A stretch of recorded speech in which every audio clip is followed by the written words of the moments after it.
Jetzt hat es ein bisschen eingewirkt. Also ich finde es richtig cool geworden.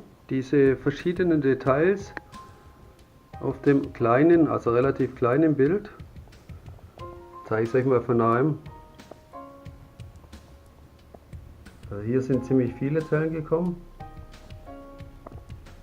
Dann haben wir hier, was mich jetzt fasziniert, dieser rote Strich mit dieser einen Zelle.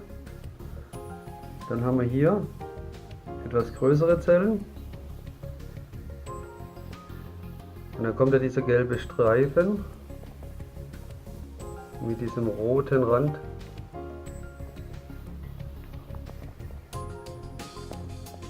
Und dann haben wir hier was super Schönes, finde ich.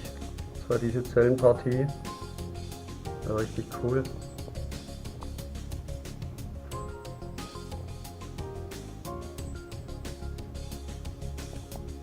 Okay. Also.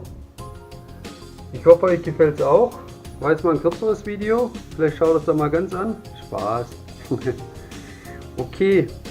Dann würde ich sagen, war es das schon wieder von mir. Ich wünsche euch was und dann bis zum nächsten Mal. Bis dann. Tschüss. Bye.